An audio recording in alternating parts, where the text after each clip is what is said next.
말씀 보시겠습니다. 하나님 말씀은 요한계시록 10장 1절에서 7절 말씀입니다. 하나님 말씀은 요한계시록 10장 1절에서 7절 말씀.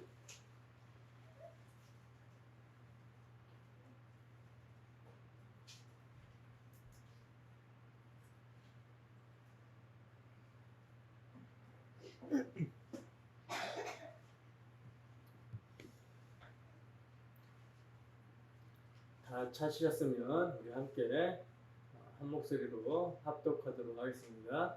시작. 내가 또 보니 힘센 다른 천사가 구름을 입고 하늘에서 내려오는데 그 머리 위에 무지개가 있고 그 얼굴은 해 같고 그 발은 불기둥 같으며 그 손에는 편호인 작은 두루마리를 들고 그 오른발은 바다를 밟고 왼발은 땅을 밟고 사자가 부르짖는 것 같이 큰 소리로 외치니 그가 외칠 때 일곱 우레가 그 소리를 내어 말하더라. 일곱 우레가 말을 할 때 내가 기록하려고 하다가 곧 들으니 하늘에서 소리가 나서 말하기를 일곱 우레가 말한 것을 인봉하고 기록하지 말라 하더라. 내가 본 바 바다와 땅을 밟고 서 있는 천사가 하늘을 향하여 오른손을 들고 세세토록 살아계시니 곧 하늘과 그 가운데 있는 물건이며 땅과 그 가운데 있는 물건이며 바다와 그 가운데 있는 물건을 창조하신 이를 가리켜 맹세하여 이르되 지체하지 아니하리니 일곱째 천사가 소리내는 날 그의 나팔을 불려고 할 때에 하나님이 그의 종 선지자들에게 전하신 복음과 같이 하나님의 그 비밀이 이루어지리라 하더라. 아멘. 잠깐 기도하도록 하겠습니다. 은혜로우신 하나님 아버지, 이번엔 주의 말씀을 듣는 시간입니다. 주의 말씀이 선포되어질 때 사람의 말로 받지 아니하고 하나님께서 하시는 말씀으로 받을 수 있는 심령이 될 수 있도록 인도하여 주시고 주 성령께서 강하게 역사하셔서 정말 전하는 자나 듣는 자나 한 성령 안에서 교통하심이 있게 하시고 우리 주 예수 그리스도의 복음을 말미암아 감격하고 감사하고 주를 위해 살고자 하는 마음의 소원이 있을 수 있도록 하나님 인도하여 주시옵소서. 하나님 또한 강단에 우리 주 예수 그리스도의 피 흘리심을 의지하고 부족한 자가 섰사오니 저희 입술과 마음의 생각을 주관하여 주셔서 온전히 복음을 선포하게 하시고 선포되는 복음으로 말미암아 우리가 다 함께 하나님의 은혜를 송영하는 귀한 시간 될 수 있도록 함께하여 주시옵소서. 감사드리며 거룩하신 예수님 이름으로 기도드립니다. 아멘. 감추어진 비밀이 아닌 드러난 비밀. 감추어진 비밀이 아닌 드러난 비밀이라는 제목으로 하나님 말씀 증거하도록 하겠습니다. 지난 시간에 우리는 여섯 번째 천사가 나팔을 불 때에 요한 사도가 듣고 보게 되었던 재앙의 내용에 대해서 자세히 살펴봤었습니다. 그 재앙의 내용이 무엇이었습니까? 그 재앙의 내용이 무엇이었죠? 하나님께서 사탄의 세력들을 도구로 사용하셔서 세상을 심판하시는데 그 심판의 재앙이란 사람 3분의 1을 죽이는 것이 그 재앙의 내용이었죠. 근데 이 죽임당하는 사람들이 뭐 때문에 심판을 당하게 되고 죽게 된다라고 말씀을 드렸습니까? 왜 죽임을 당한 자들이 심판을 당하게 되고 죽게 되죠? 왜? 이 사람들이 뭐 때문에 심판을 당하고 죽게 되었는지는 이 재앙에서 죽지 않고 살아남은 사람들을 보면 알 수 있다라고 말씀을 드렸는데 여러분 이 남은 자들, 그러니까 살아남은 자들이 하나님의 그 무시무시한 심판을, 죽음의 재앙을 받지 않습니까? 그러면 뭘 해야 돼요? 회개를 해야 되는 거죠. 근데 하나님의 그 무시무시한 심판, 그 죽음의 재앙을 보면서도 회개하지 않더라는 거예요. 아니 회개는커녕 오히려 여러 귀신과 또는 보거나 듣거나 하지 못하는 금은 돈과 목석의 우상들에게 절하고 살인과 복술과 음행과 도둑질을 회개하지 않더라는 거죠. 하나님의 말씀, 하나님의 계명을 여전히 무시하고 살더라는 것입니다. 그러니까 하나님의 재앙으로 심판을 받아 죽임을 당한 자들은 뭐 때문에 죽은 거예요? 하나님의 계명을 지키지 않았기 때문에 죽임을 당한 거라는 거예요. 그리고 이 재앙에 살아남은 사람들도 그 재앙의 무시무시함을 봤으면서도 회개하지 않더라는 거죠. 그러니까 지금 성경 말씀이 이것을 기록하면서 뭘 이야기하고자 하는 거냐면 사람들의 마음이 얼마나 완악한지 그들 스스로는 회개할 수 없다라는 것을 보여주고 있는 거란 말입니다. 이게 하나님의 인을 받지 않은 사람들의 모습이라는 거죠. 그러면 반대로 하나님의 인을 받은 사람들은 어떤 사람들이라는 것입니까?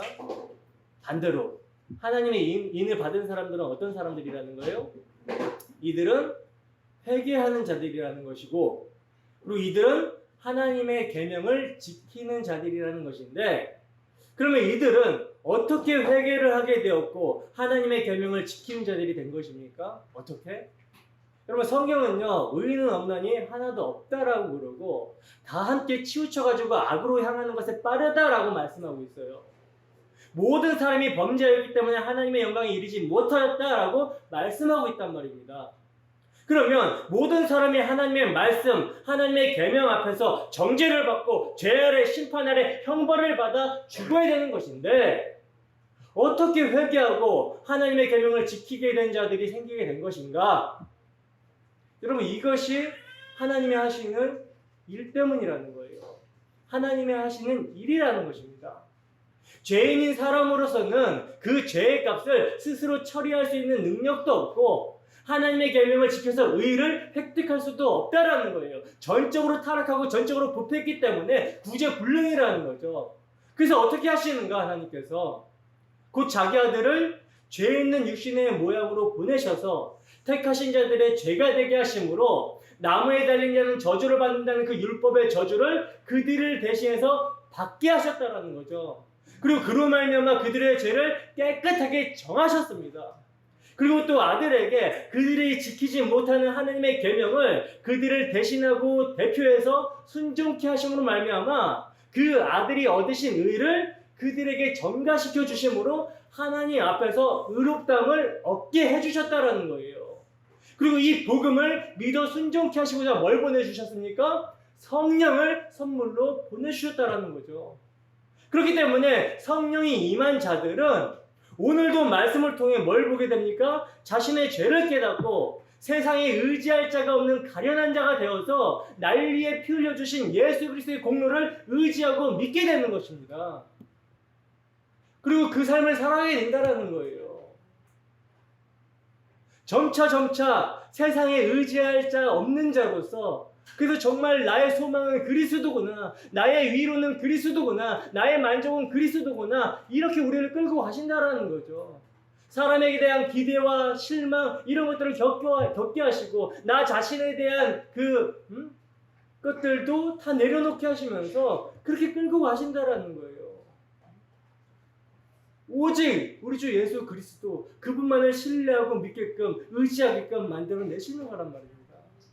어떻게 우리의 한 주간의 삶이 육신을 따르지 않고 자기를 부인하며 그 영을 따라 예수님만을 의지하는 삶이셨습니까? 여러분, 성령을 따라 사는 삶은요, 율법의 요구가 이루어지지 않는 삶입니다. 그 삶이 어떤 삶입니까? 예수님이 하신 그 일, 그 십자가에서 우리를 위해서 행하신 그 일을 마음으로 믿고 죄에 대해서 죽은 자요 하나님에 대해서 산 자라고 여기며 자기를 부인하고 그 삶에서 그 의를 드러내며 사는 것이 율법의 요구가 이루어지지 않는 성령을 따라 사는 삶이라는 거예요. 여러분, 그리스도 예수께서 죄인을 구하려 세상에 임하셨도다, 이 복음 말고는요, 여러분, 우리가 의지하고 붙들고 소망할 것이 없는 거라는 거예요. 그러므로 이 시간도 지혜와 계시의 영인 성령께서 이 비밀인 그리스도를 밝히 알게 하시기를 소원합니다. 그래 우리의 마음의 눈이 밝아져서 정말 영광의 소망 대신 그리스도만을 의지하고 따라가는 삶이 되기를 주님의 이름으로 축원합니다. 본문 1절 보겠습니다. 함께 읽습니다. 시작. 내가 또 보니 힘센 다른 천사가 구름을 입고 하늘에서 내려오는데 그 머리 위에 무지개가 있고 그 얼굴은 해 같고 그 발은 불기둥 같으며. 아멘. 여러분 오늘은 계시록 10장을 상고해서 살펴볼 텐데요. 두 번에 나눠서 살펴보고자 합니다. 벌써 여러분 계시록이 절반에 가까이 왔어요. 좀 잘 따라와 주시고 있는 거예요. 여러분 계시록은 어렵고 난해한 책이 아닙니다. 어렵고 난해한 책이 아니에요. 여러분들이 이제 제가 설명을 잘 못해서 어렵다고 느껴지실 수도 있을 텐데 계시록은 여러분 우리 주 예수 그리스도의 복음을 전하는 책이라는 거예요. 그러니까 여러분들이 부수적인 내용을 다 잊어버리셔도 되는데 단 하나, 예수님께서 십자가에서 다 이루셨구나. 예수님께서 승리하셨구나. 그래서 우리도 이긴 자가 되었구나. 이기는구나. 여러분 이것만 확실하게 알고 믿으시면 되는 거예요. 무슨 미래가 어떻고 그래서 우리는 뭘 대비해야 되고 여러분들이 그동안 이상하게 들어왔던 엉터리들은 다 잊어버리시기 바랍니다. 십자가에서 역사는 끝났어요. 우리는 주님께서 허락하시는 날 동안 하루하루 다시 오시겠다라고 약속하신 그 주님을 기다리면서 우리에게 맡겨주신 삶을 통해 복음을 전하고 예수 믿는 자로 그리스도인으로서 왜 사람은 떡으로 사는 것이 아니라 여호와의 모든 말씀을 성취하신 예수로 살아야 되는가? 이거 배우고 가면 되는 것입니다. 세상의 요동함, 요란함, 그리고 하나님의 말씀을 우리 주 예수 그리스도의 복음으로 결론 내지 않는 자들의 말에 흔들리지도 미혹되어서도 안 되는 것입니다. 다 배설물로 여기시고 다 버리시고 단 하나 우리를 위해 십자가 지신 예수 그리스도 그분의 은혜와 사랑 그거 영원히 알아가면 되는 것입니다. 아시겠습니까? 그럼 이제 계시록 10장을 볼 텐데 여러분 계시록 10장은요 삽입 부분이에요. 삽입 부분. 6번째 인회장과 7번째 인회장 사이에 삽입이 들어있었죠. 삽입이. 이와 마찬가지로 이 나팔 재앙에서도 6번째와 7번째 나팔 사이에 삽입 부분이 등장하고 있는 거라는 거예요. 그러니까 항상 반복이 중요하다라고 했으니까 우리가 10장까지의 구조를 다시 한번 간략하게 한번 살펴봅시다. 간략하게 살펴보면 계시록 1장부터 8장까지는 뭐라고 그랬죠? 서론이라고 그랬죠. 서론. 그리고 본론이 1장 9절부터 22장 5절까지가 본론이에요. 그리고 결론이 22장 6절부터 마지막 절인 21절까지가 결론입니다. 자, 그러면 지금 우리가 어느 위치에 있는가? 지금 본론을 살펴보고 있죠. 근데 이 본론이 여러분 사도가 성령 안에서 보게 된 4가지 환상이라고 말씀을 드렸잖아요. 4가지 환상. 본론은 사도가 성령 안에서 보게 된 4가지 환상으로 구조가 되어 있다는 거예요. 그래서 첫 번째 환상 부분인 1장 9절부터 3장 22절까지의 내용을 우리가 살펴봤었는데 그 내용이 뭐였습니까? 아시아의 7교회를 통해서 모든 시대의 모든 교회에게 계시하시는 책망과 격려의 말씀이 그 내용이었었죠. 그리고 이제 4장 1절부터 16장 21절까지가 두 번째 환상의 내용인데 우리는 지금 본론의 두 번째 환상 부분을 살펴보고 있다는 거예요. 그래서 3장까지는 첫 번째 환상으로서 지상의 불완전한 교회의 모습을 이렇게 보여줬다면 두 번째 환상이 시작되는 4장과 5장에서는 이제 잠깐 천상에 완성된 교회를 한번 보여주시고 그리고 이제 두 번째 환상의 핵심인 세상에 대한 반복적이고 점진적인 심판으로서 인해 재앙이 6장부터 시작이 되는 거예요.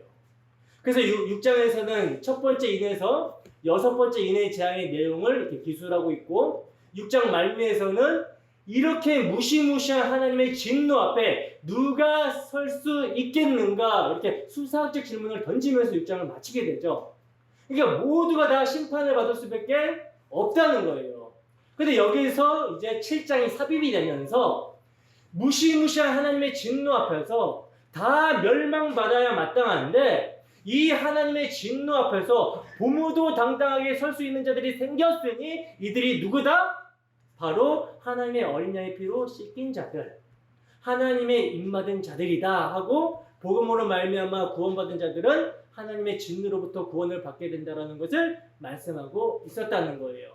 그래서 14만 4천 허다한 무리로 하나님의 인을 받아 안전한 교회, 천상에 완성된 교회를 4장과 5장에서처럼 보여주고 있었다라는 거죠. 그리고 이제 8장으로 넘어와서 마지막 7번째 인이 나오게 되고 거기에서 물려가지고 나팔 재앙이 시작되는 거예요.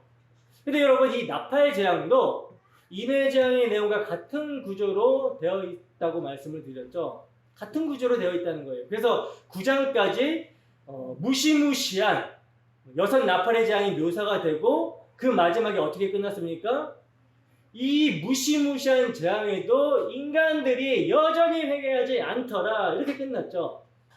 그러면 진짜 회개하는 사람이 전혀 없는 것인가? 이 질문이 여러분 생기게 되잖아요.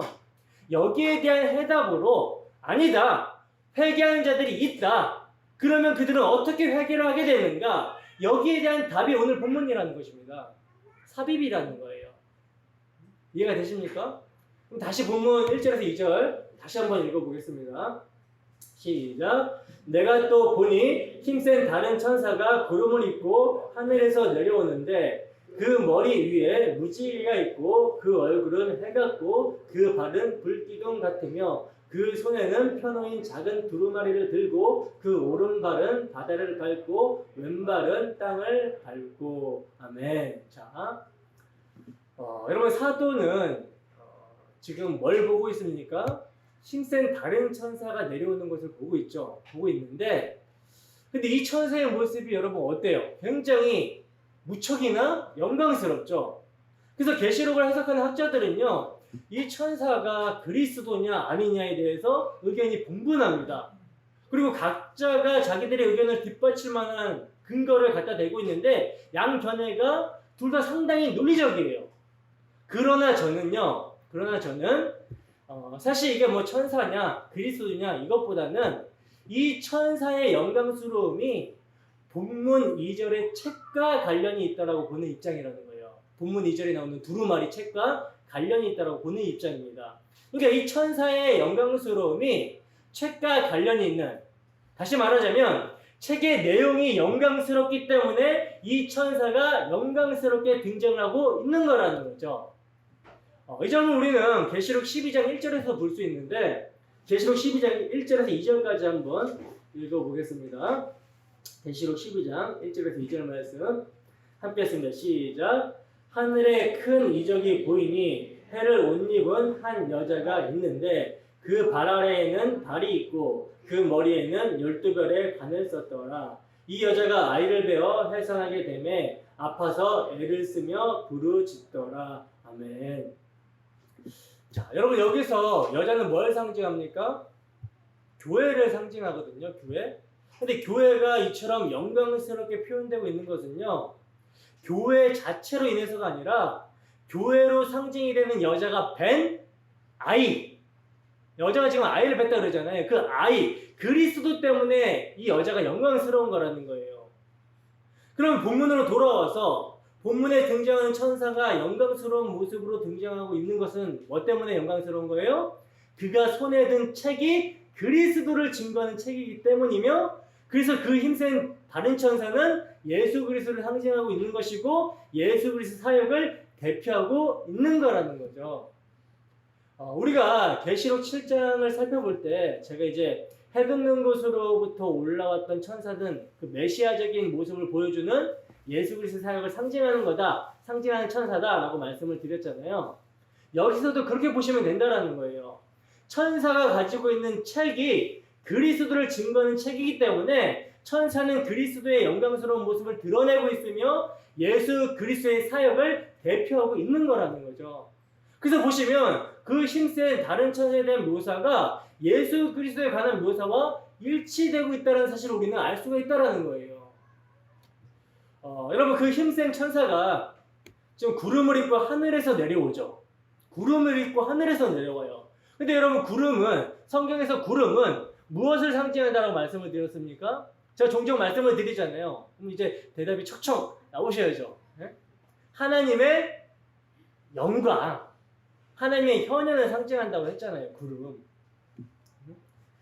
그래서 계시록 1장 7절에서 보시면 예수님께서 심판주로 다시 오실 때 구름을 타고 오신다라고 이렇게 표현하고 있는 거예요. 구약의 시내산에 강림하실 때 하나님의 그 임재, 그 영광의 묘사를 이제 누구에게? 예수님이 하나님의 권능을 가지신 분으로 묘사를 하고 있는 거라는 거죠. 계시록 1장 7절 한번 볼까요? 계시록 1장 7절 함께 읽습니다. 시작. 볼지어다 그가 구름을 타고 오시리라. 각 사람의 눈이 그를 보겠고 그를 찌른 자들도 볼 것이요 땅에 있는 모든 족속이 그로 말미암아 애곡하리니 그러하리라. 아멘. 이렇게 보시면 예수님의 모습과 이 힘센 다른 천사의 모습이 흡사하다는 거예요. 그리고 또 이제 특징을 보시면 이 힘센 다른 천사는 머리에 뭐가 있다 그래요? 또 머리 위에 무지개가 있다 라고 이렇게 표현을 하고 있죠.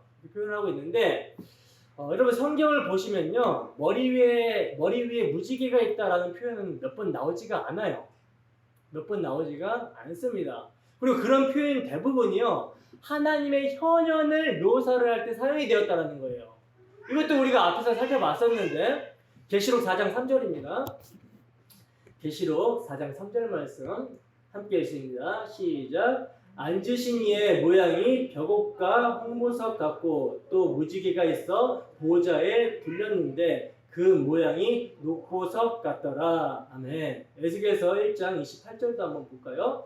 읽습니다. 시작. 그 사방 강체의 모양은 비오는 날 구름에 있는 무지개 같으니 이는 여호와의 영광의 형상의 모양이라. 내가 보고 엎드려 말씀하시는 이의 음성을 들으니라. 아멘. 그러니까 이 묘사는요 예수님을 지금 언약의 하나님으로 묘사를 하고 있는 것인데 여러분 창세기에서 홍수 심판 후에 다시는 홍수로 심판하지 않겠다라고 하나님께서 노아에게 언약을 하시죠. 노아에게 언약을 하시잖아요. 예수님이 바로 이 언약의 하나님이라는 거예요. 사도는 힘센 다른 천사의 머리 위에 이러한 하나님의 영광의 강체를 나타내는 무지개가 있다는 것을 묘사함으로써 뭘 드러내고 있는 것입니까? 예수님의 사역이 어떠할지를 지금 나타내고 있는 거라는 거예요. 그리고 또 그 힘센 다른 천사의 얼굴을 또 묘사를 하는데 뭐라고 묘사합니까? 빛난 해 같다라고 묘사를 하고 있죠. 빛난 해 같다 이렇게 묘사를 하고 있는데 여러분 이건 뭡니까? 예수님께서 십자가 지시기 바로 전에 새 제자만 데리고 가가지고 변화산에서 변무하시잖아요. 그래서 신적 영광을 제자들에게 보이셨죠. 이 신적 영광을 지금 묘사를 하고 있는 거라는 거예요. 그리고 이 묘사 역시 우리가 계시록 1장에서 예수님을 표현하는 구절에서 살펴봤었습니다. 계시록 1장 16절 한번 볼까요? 계시록 1장 16절 함께 했습니다. 시작. 그의 오른손에 7별이 있고 그의 입에서 자와의 날선 검이 나고 그의 얼굴은 해가 힘있게 비치는 것 같더라. 아멘. 정확하게 이제 예수님에 대한 묘사죠. 그죠? 자, 그리고 그 힘센 다른 천사는 또 발이 어떻다 그래요? 불기둥 같다라고 묘사를 하고 있는데 이것도 역시 구약의 이미지를 차용해갖고 사도가 표현을 하고 있는 거예요. 구약에서 불기둥과 구름기둥으로 이스라엘 백성에 앞서 인도하시는 하나님의 영광에 대한 구약의 묘사를 지금 사도 요한이 가지고 와서 예수님께 쓰고 있는 거죠. 이 표현도 예수님께 하고 있는데 계시록 1장에서 우리가 살펴봤었어요. 계시록 1장 15절 읽어볼까요? 함께 있습니다. 시작. 그의 발은 풀무불에 단련한 빛난 주석 같고 그의 음성은 많은 물소리와 같으며 아멘. 풀무불에 단련한 빛난 주석 같고가 이제 발이 불기둥 같다라는 묘사와 일치가 되는 모습이죠. 그러니까 이렇게 힘센 다른 천사는요, 그가 가지고 있는 책이 증거하고 있는 그리스도, 그 그리스도의 영광과 사역을 지금 드러내는 천사라는 사실을 우리는 알 수가 있는 것입니다, 여러분. 그리고 본문 2절을 보시면 이 천사가 오른발을 이제 바다를 밟고 있고 왼발은 이제 땅을 밟고 있다라고 하는데 여러분 이 말씀도 그리스도를 증거하고 있는 그가 가진 책과 관련해서 봐야 된다는 거예요. 그래서 그렇게 보게 될 때 열린 책이 전파되어야 될 범위를 말해주고 있는 거라고 할 수 있다는 거죠. 즉 온 세상을 뜻하는 거예요. 그 책이 증거해야 될 범위, 온 세상을 지금 뜻하고 있는 거라는 거죠. 그러니까 이제 복음으로서 십자가에 못 박히신 예수 그리스도가 주와 그리스도가 되신다라는, 예수 그리스도께서 통치하고 주관하신다라는 것이 온 우주에 선포되었다라는 것입니다. 이걸 이야기하고 있는 거라는 거예요. 그러므로 이렇게 이 힘센 다른 천사는 꼭 예수 그리스도라고 할 수는 없다 하더라도 그가 가진 책이 증거하는 예수 그리스도의 임재와 그분이 하신 일을 상징적으로 나타내는 천사임은 틀림이 없다라는 것입니다. 이해가 되십니까? 네. 본문 3절 보겠습니다. 본문 3절 읽겠습니다. 시작. 사자가 부르짖는 것 같이 큰 소리로 외치니 그가 외칠 때 일곱 우레가 그 소리를 내어 말하더라. 아멘. 자, 보시면 그 힘센 다른 천사가 또 이제 사자가 부르짖는 것 같이 큰 소리로 외쳤다라고 말씀하고 있는데, 여러분 이 말씀도 뭐와 연결해서 봐야 된다고요? 천사가 들고 있는 책이 어떤 책인지를 연결해서 보면 이 책의 메시지를 간접적으로 나타내고 있는 거라는 거예요. 즉 사자같이 큰 소리로 외쳐야 될 메시지가 책의 내용이라는 거죠. 그러니까 천사는 책의 내용이 증거하고자 하는 그리스도를 묘사하고 있는 거란 말입니다. 여러분 오늘 본문의 초점은요, 두루마리로 번역이 된 책이라는 거예요. 책. 그리고 이 책의 강조점은 펴놓여져 있는 책이라는 거죠. 펴놓여져 있는 두루마리라는 거죠. 그렇다면 왜 본문의 핵심을 두루마리, 책, 그것도 펴놓인 책에 초점을 맞추고 있는가? 왜냐하면 여러분 우리가 전에 살펴본 5장에서 봉안책이 나오잖아요. 봉안책이. 그 봉안책과 연관시키기 위해서라는 거예요. 여러분 계시록 5장에서 그 봉인된 책을 보좌에 앉으신으로부터 누가 봤습니까? 그 봉함된 책, 봉인된 책을 보좌에 앉으신 이가 오른손으로 갖고 있었는데 이 보좌에 앉으신 이로부터 누가 받아요? 누가 받죠? 일찍 죽임을 당한 어린 양이 넘겨받죠. 그리고 그 봉인된 책을 어린 양이 받아가지고 6장 1절부터 그 봉인된 책의 인을 떼기 시작해서 8장 1절까지 이르러가지고 7인을 모두 다 떼심으로 오늘 본문 2절에 펴놓은 두루마리 책으로 지금 등장했단 말입니다. 이렇게 등장하게 되었기 때문에 지금 이를 강조하고 있는 거라는 거예요. 오늘의 본문의 강조점은 이거라는 거죠. 여러분 이 책이 5장에서는 봉인된 책이었는데 일찍 죽임을 당한 어린 양이 그 책을 보좌에 앉으시는부터 넘겨받고 그 인을 떼심으로 어떤 책이 되었어요? 열린 책이 되었다라는 것입니다. 그러니까 책이 열리기 전과 열린 후 가운데에 누가 있어요? 어린 양이 있다라는 거죠. 그렇다면 여러분 이 책의 내용이 뭐겠어요? 이 책의 내용이 무엇이겠습니까? 골로새서 1장 26절에서 27절. 여러분들이 한번 큰 목소리로 읽어보세요. 시작.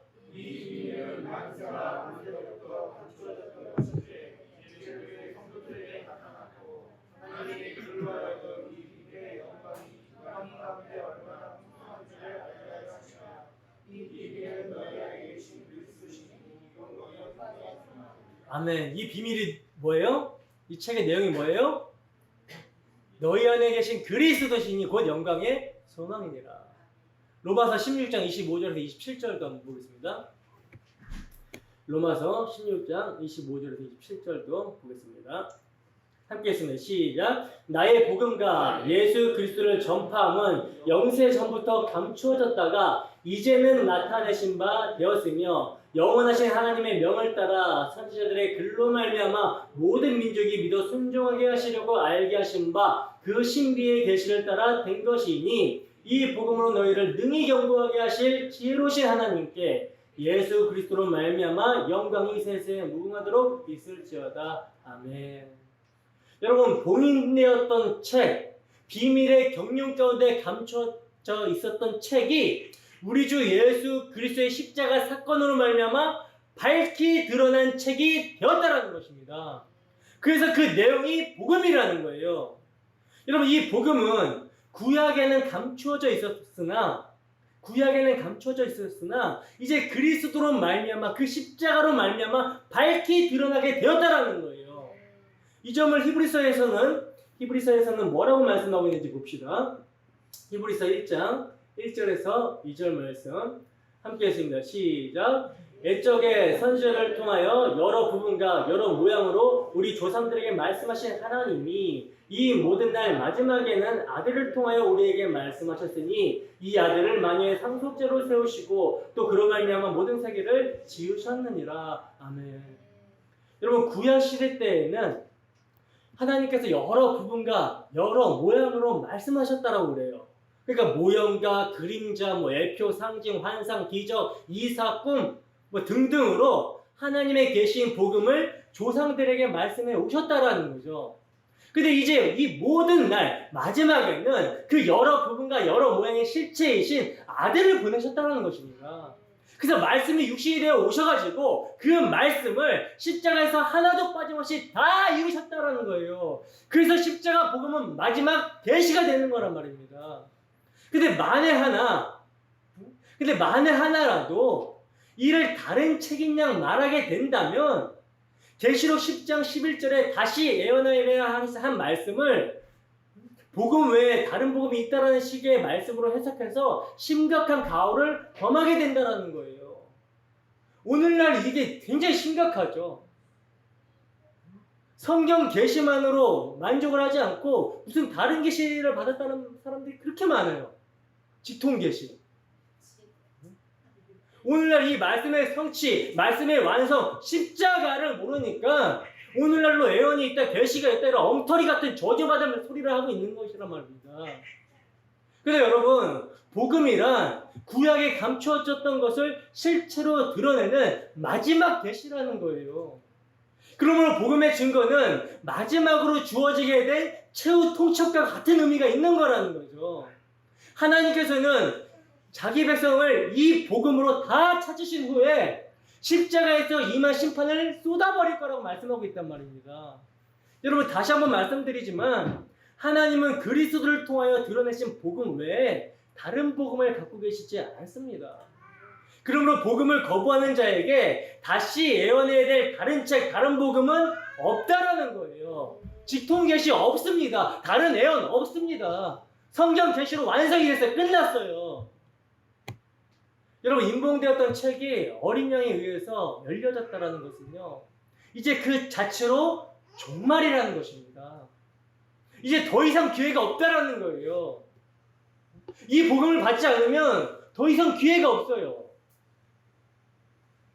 여러분, 오늘이라 일컫는 날 이 시간을 주셨다라는 그 사실에 우리를 돌아보고 회개하고 예수 그리스도를 의지하는 삶을 사셔야 되는 것입니다.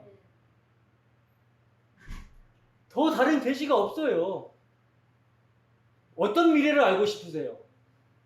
이미 미래는 우리에게 정해졌잖아요. 아니, 그 미래가 우리에게 믿음으로 임했잖아요. 하나님 나라를 우리가 지금 살고 있지 않습니까? 육체를 벗게 되면 온전해지는 우리 미래가 있단 말입니다. 근데 무슨 다른 예언을 듣고 싶어하고 찾고 싶어하는지 성경 계시가 완료가 됐어요. 십자가로 완료가 되었고 성경에 우리를 바르게 하고 의로 교훈할 그 내용들이 다 기록이 되어 있습니다. 하나님의 뜻을 찾고 분별하려면 성경을 읽으시면 되는 거예요. 본문 4절입니다.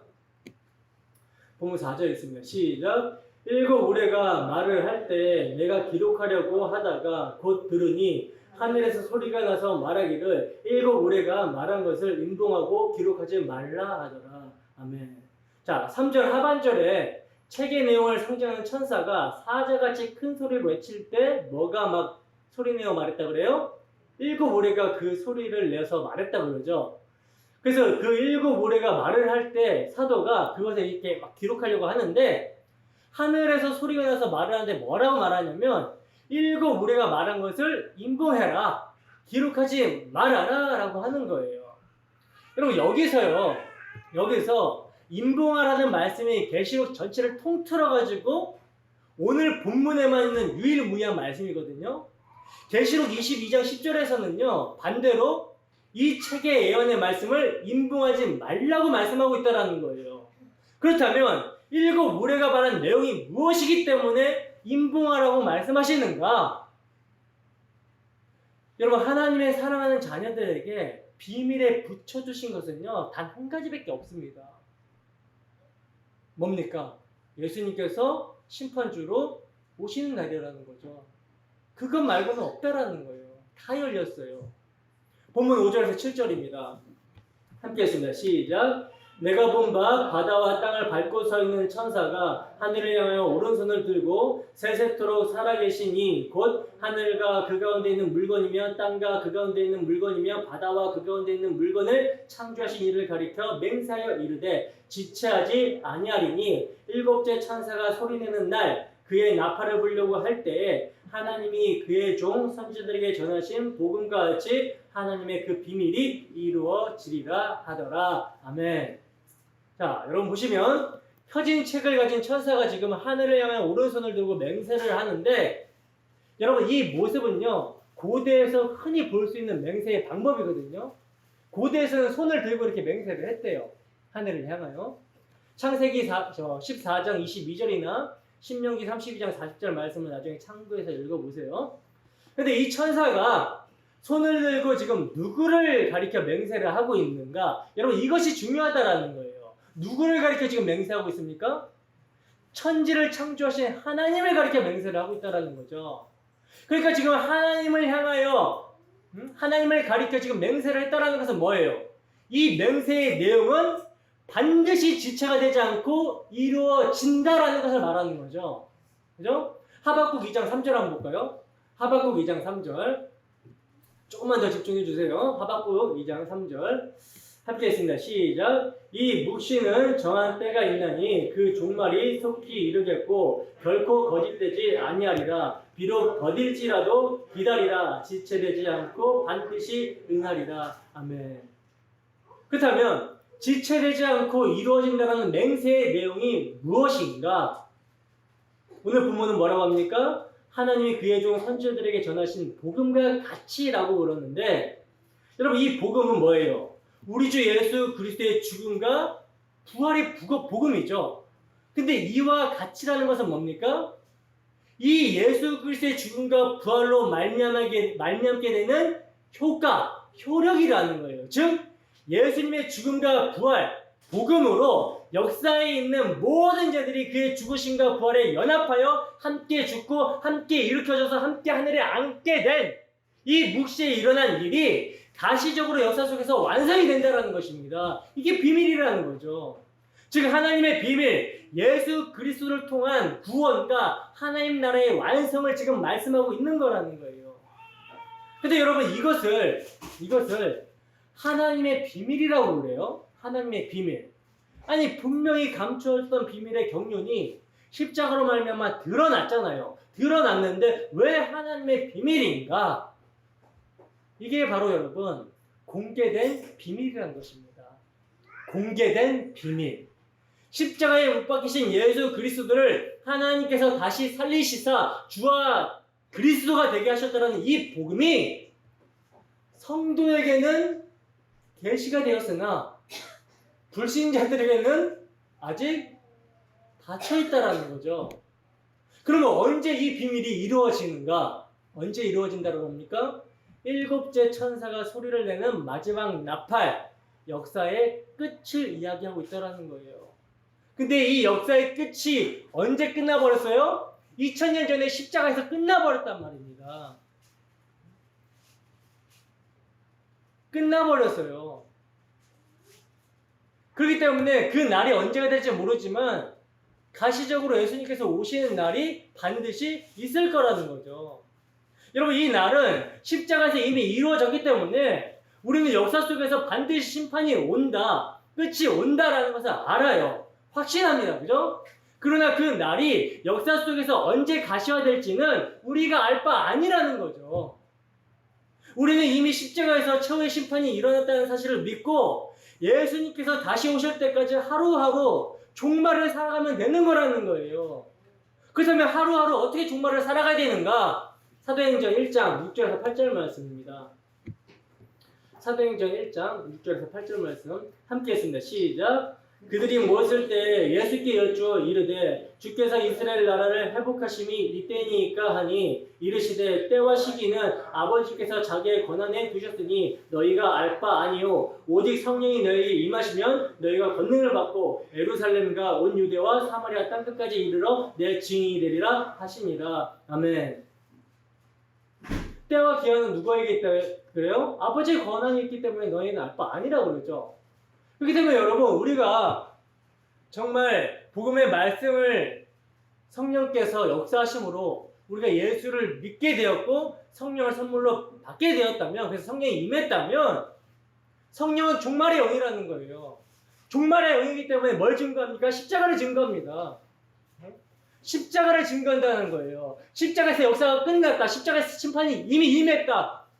이게 이제 우리에게 마음 가운데 확신이 되어진다는 거죠. 우리 옛사람 그리스도와 함께 그 전과 여기 십자가에 못 박혔다 라고 여기게 되고, 우리 이제 새로운 피조물로서 하나님의 영광 위에서 살아가야 된다는 것이 우리에게 확증이 되어집니다. 그렇기 때문에 이렇게 확증이 된 자로서 어떻게 살아라? 종말을 살아라. 근데 종말에 뭐 하게 돼요? 종말의 영이 임하게 되면 뭐 하게 돼요? 증인이 되는 거예요. 십자가의 증인이 되는 거예요. 증인으로서 증거하면 되는 것입니다. 우리가 확신하고 믿는 바를 증거하면 되는 거예요. 그 삶을 살면 되는 거예요. 여러분, 하나님의 비밀은요, 구약의 선지자들로 증거하게 하신 대로 예수 그리스도가 하나님의 비밀이며 지혜이며 지식이며 보화가 되는 것입니다.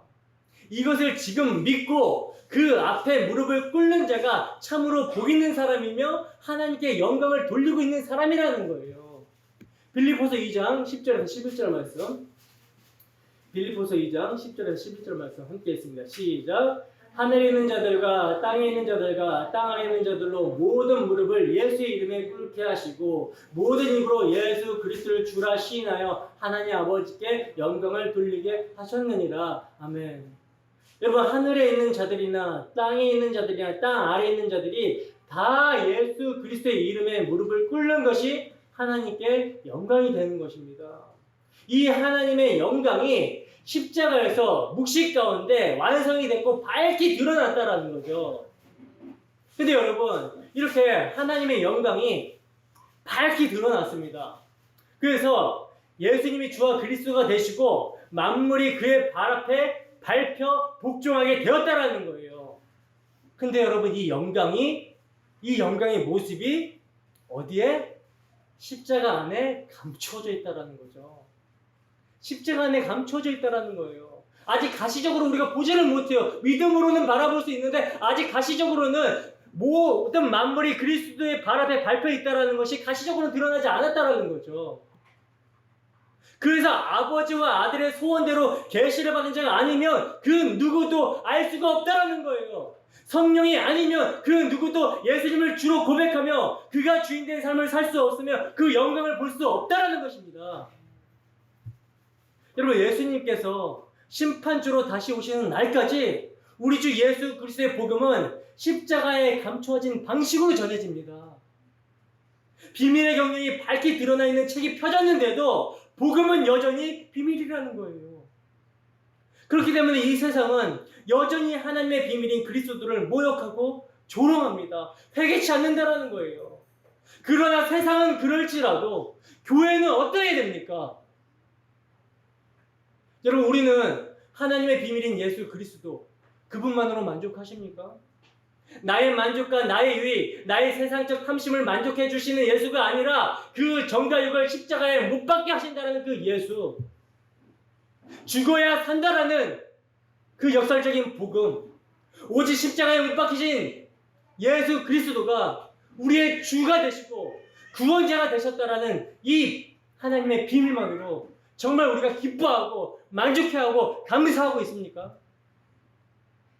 여러분, 제가 지금 여러분들에게 예수님의 이름 앞에 무릎을 꿇으려고 하는 것이 아닙니다. 그건 사랑으로 할 수가 없는 거예요. 다만 저는 증거할 뿐이라는 거죠. 성도는 지금 여기에서 예수님이 주와 그리스도 되심을 기뻐하면서 그분 앞에 무릎을 꿇게 되는 것입니다.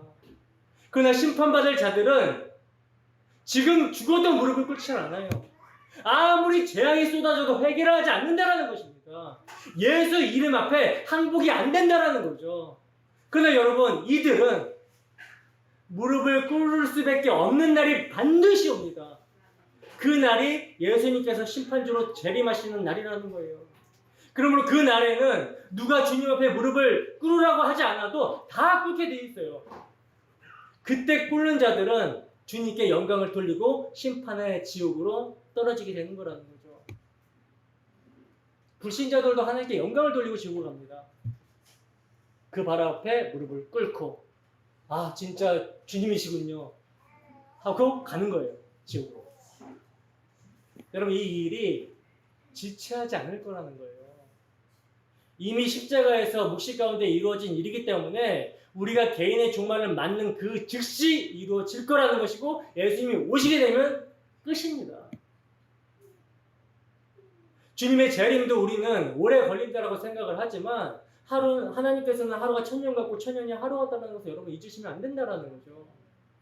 하나님 아버지께서 예수님께 주신 자들은, 아들에게 주신 자들은 한 명도 잃어버리지 않으시고 다 찾아낼 것이고, 그 마지막 사람을 찾아내셔서 그 사람이 복음을 영접하게 되면 그때 끝이 오는 거라는 거예요. 그때 우리가 믿음으로 알게 된 이 하나님의 비밀이 온 천하에 드러나게 된다는 거죠. 기대가 되지 않습니까? 전 너무나 기대가 돼요. 데살로니가후서 1장 4절에서 10절 말씀 함께 읽습니다.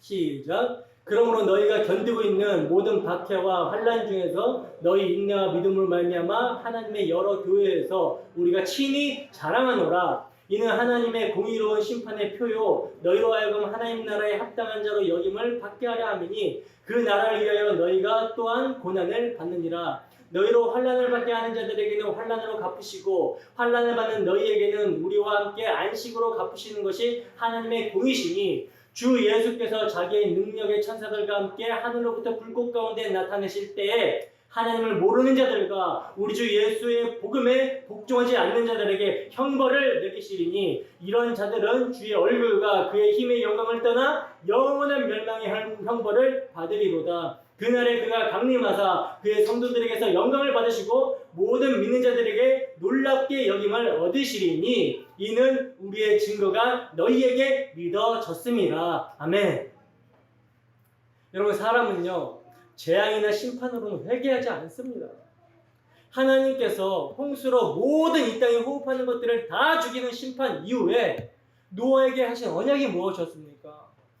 하나님께서는 노아가 드린 정결한 짐승의 제사를 받으신 후에 뭐라고 말씀하시죠? 제사를 받으신 후에 하신 말씀이 뭐냐면, 이제 다시는 이렇게 멸망하지 않겠다. 이렇게 홍수로 세상을 멸하지 않겠다라고 그러세요. 근데 다시는 홍수로 심판하지 않겠다라는 이유가 뭔지 아십니까? 그 이유가 뭐냐면, 이 홍수로 사람들이 뉘우쳤기 때문이 아니라는 거예요. 사람의 마음에 계획하는 바가 어려서부터 악하기 때문이라고 말씀합니다.